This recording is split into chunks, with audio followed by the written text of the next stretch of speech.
Bellerophon, the hero who fell from heaven. Part 1. The Exiled Prince. Before Hercules or Theseus, the greatest hero of the Greek world was Bellerophon. He was a prince of Corinth, born with the name Hipponius. But his life began with a tragedy. He accidentally killed his own brother, or a tyrant, depending on the tale. To escape the guilt and the law, he fled his homeland and sought refuge at the court of King Proteus of Tiryns. King Proteus welcomed him and purified him of his blood guilt. But trouble followed Bellerophon. The king's wife, Queen Stenoboe, fell in love with the handsome young exile. When Bellerophon honorably rejected her advances, she was furious.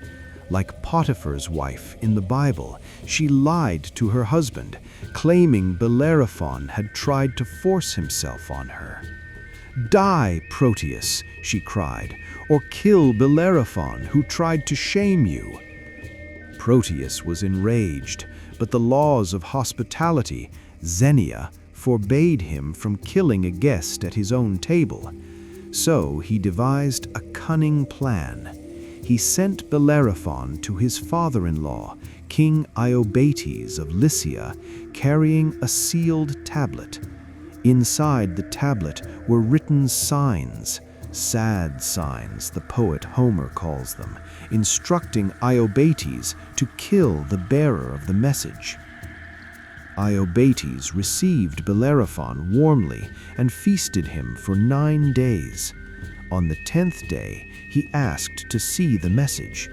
When he read the death warrant, he too was conflicted by the laws of hospitality. He could not just murder his guest, so he decided to send Bellerophon on a mission from which he would surely never return. "There is a monster terrorizing my land," Iobates said, "the Chimera. If you are truly a hero, slay it for me." The Chimera was a nightmare made flesh. It had the front of a lion, the middle of a goat, and the tail of a serpent. And it breathed pure, scorching fire.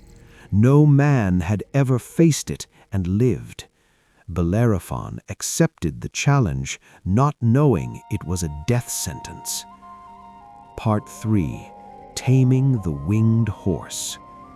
Before setting out, Bellerophon consulted the seer Polyeidos, who gave him crucial advice. "You cannot fight the Chimera from the ground. You need the winged horse, Pegasus." Pegasus, the divine stallion, born from the blood of Medusa, was wild and untamed. He roamed the high peaks, drinking from the sacred spring of Pyrene. Bellerophon could never catch him by speed alone. He slept in the temple of Athena, praying for help. The goddess appeared to him in a dream and gave him a golden bridle. When Bellerophon awoke, the golden bridle was in his hand. He found Pegasus drinking at the spring. To his amazement, the wild horse did not run. Pegasus bowed his head and allowed Bellerophon to slip the golden bit into his mouth. For the first time, man and beast were one. Bellerophon mounted the winged horse. The battle with the Chimera.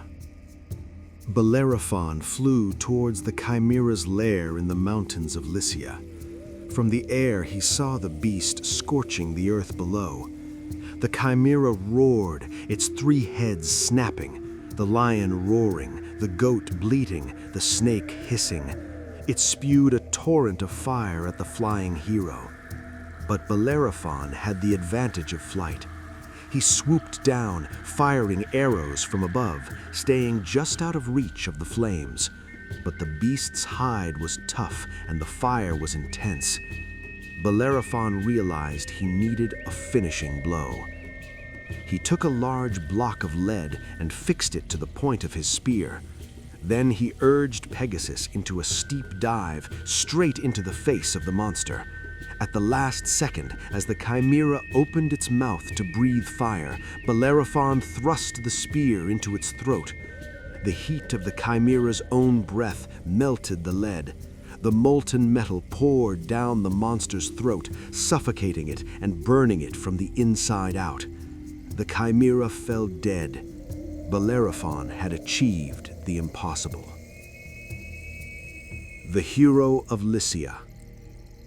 Bellerophon returned in triumph, but King Iobates was not happy. He sent the hero on more suicide missions to fight the Solimni, a fierce tribe of warriors, and then the Amazons, the warrior women. Bellerophon, riding Pegasus, defeated them all. Finally, Iobates sent his own palace guards to ambush Bellerophon.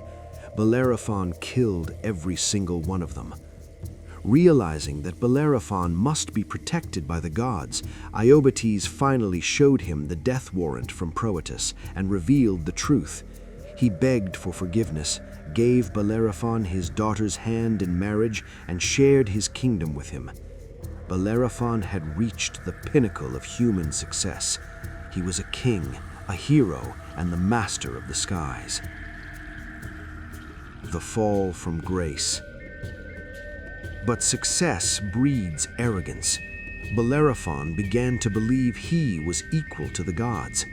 Why should I live among mortals, he thought. I ride a divine horse. I have slain monsters. My place is on Mount Olympus. One fateful day, he mounted Pegasus and urged him upward, aiming not for any earthly destination, but for the home of the gods itself. He intended to ride right through the gates of Olympus and take a seat at Zeus's table. Zeus, watching from above, was disgusted by this hubris. He sent a tiny gadfly, a stinging insect, to bite Pegasus. The fly stung the winged horse on his sensitive flank. Pegasus bucked violently in midair.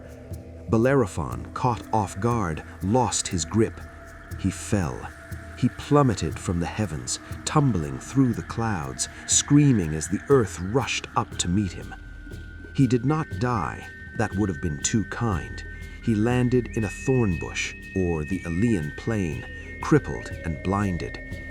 Pegasus, freed from his arrogant rider, continued flying up to Olympus, where he became the bearer of Zeus's thunderbolts. Bellerophon spent the rest of his life wandering the earth as a blind, lame beggar, shunned by men and hated by gods, gnawing on his own soul in grief until he died alone. A tragic reminder that those who try to fly too high will always fall.